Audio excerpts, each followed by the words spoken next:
Hello, welcome back to my background. Welcome. You like my new background? I know it still needs to be reorganized and it's only going to get nicer. So let's get into it. We're going to do 15 fun facts of the Polar Express. If you are unaware, it's a cartoon with Tom Hanks, Josh Hutcherson, and a couple other actors. And it's about these kids who are non-believers in Santa, and the Polar Express is to bring them to the North Pole to believe in Santa Claus again. So, number one, it's based on a book from a familiar author. The Polar Express originated as a 1985 book by Chris Van Allsburg. It wasn't the first time one of his books was adapted into a movie. Van Allsburg also wrote the book Jumanji. Number two, Hanks was attached to the project first. It was Hanks who first optioned the book, doing so in 1999. However, when he optioned the book, he had one condition for any production. The movie had to be live action, not animated.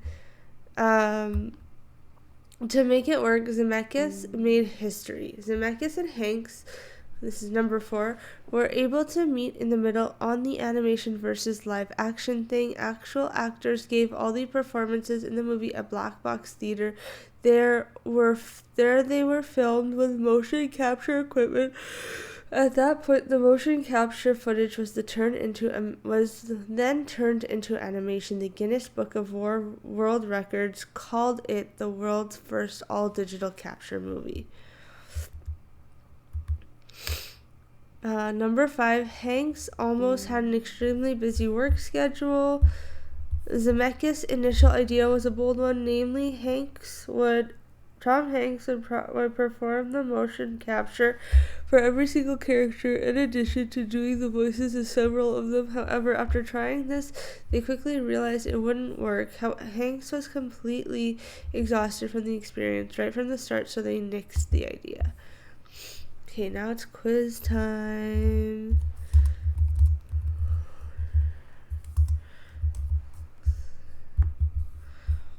Let's see.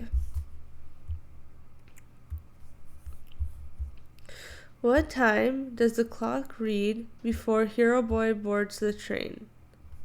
Again, what time does the clock read before Hero Boy boards the train? A, 11:55. B, 11:45, C, 11:59, or D, 11:30. Okay, that's the question there. And the next facts.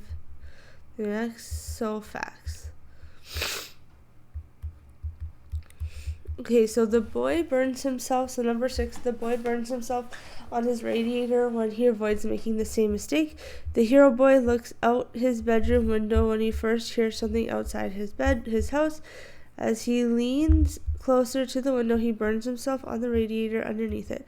The moment happens quickly, but he adjusts how he's standing after that to avoid to burn himself again. Reflections in the movie are very detailed. Number 2, throughout the movie, realistic details and stand out, like visible stitching on clothing and the way different materials move. Additionally, when the hero boy watches his parents talk to his sister through the keyhole in his room, the keyhole is reflected on his eye as he backs away. Later in the film, there are also several reflection details in the metal platters during the hot chocolate scene. Number 8, there's a hidden reference to Back to the Future. In the newspaper clipping, the boy's collection of papers show why he's come to the conclusion that Santa isn't real. One newspaper article about department store Santa is titled Santa's on Strike. Department store Santas walk out. The strike signs they are holding in the photo appear to say yes to Lone Pine Mall construction. The name of the mall is a subtle reference to a mall in the Back to the Future franchise, which director Robert Zemeckis is also worked on.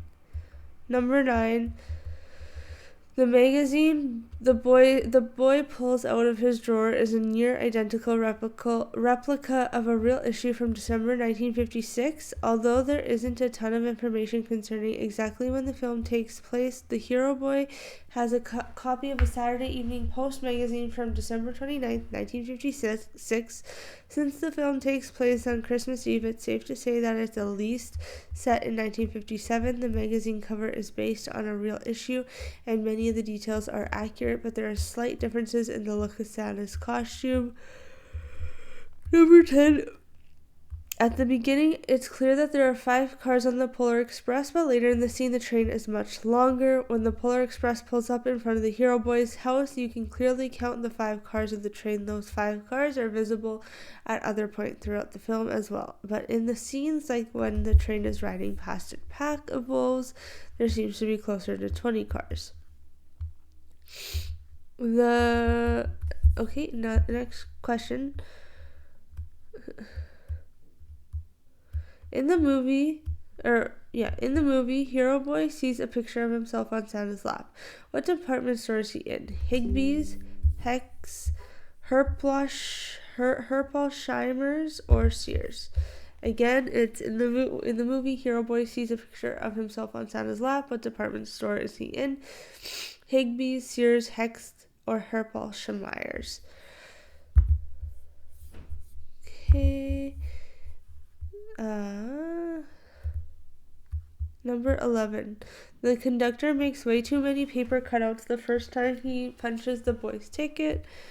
When the conductor first makes a show of marking the hero boy's ticket, he punches out a B and an E. Once he's done, it's easy to count that the letters are made up of 32 individual holes. But based on the auditory and visual cues, as he was dramatically punching out the letters, he made for far more cuts than that. Number 12. Billy's address may have been inspired by the director's childhood home. Zemeckis seemed to take inspiration from his own home when creating Billy's address, 11344 Edbrook Avenue, which the conductor repeats a few times as the train pulls up to his house. Although the film is set in Grand Rapids, the address is actually from Chicago's Roseland neighborhood, where Zemeckis reportedly grew up. Number 13. The hot chocolate mugs have the same logo as the train. The back of the Polar Express has a red circle with PE embossed in gold. The hot chocolate mugs that the children drink from also have the same gold PE logo. Number 14. The hero girl didn't actually leave her ticket on the seat. One main source of the conflict when the children are on the train comes after the hero girl leaves her ticket on her seat while bringing Billy a cup of hot chocolate. Trying to be helpful, the hero boy attempts to run after her to give the ticket, but in a series of unfortunate events, it flies away from the train and somehow lands back in their car's vent. When the conductor returns and sees the hero girl doesn't have a ticket, he walks her to the front of the train via the roofs of the car and explicitly lets her drive. But none of this should have happened in the first place, because when the hero girl first gets out of her seat, the ticket clearly isn't there. It isn't until the hero boy turns around that the gold ticket appears to be left behind. And last but not least, there seems to be a flux capacitor on the Polar Express. Viewers who are paying very close attention during the scene, the locomotive car may spot what appears to be a flux capacitor in the background. The fictional piece of technology which allows for time travel is originally the Back to the Future series, so it's likely another nod to Zemeckis' past work, but it may also help explain the Polar Express seems to be running on its own time.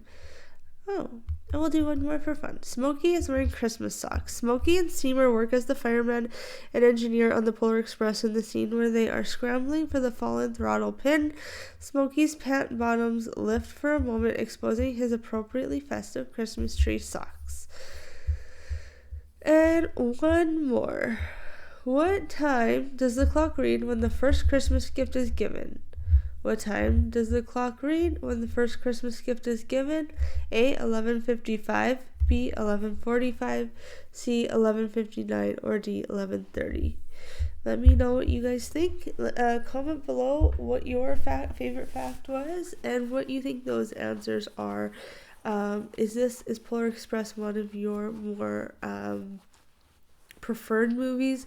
I would love to hear what one of your favorite Christmas movies are to watch during the holiday season. And comment below just your opinion of what movie I should do next. I'd love to hear about it. You guys have an awesome rest of your day, and we will chat soon.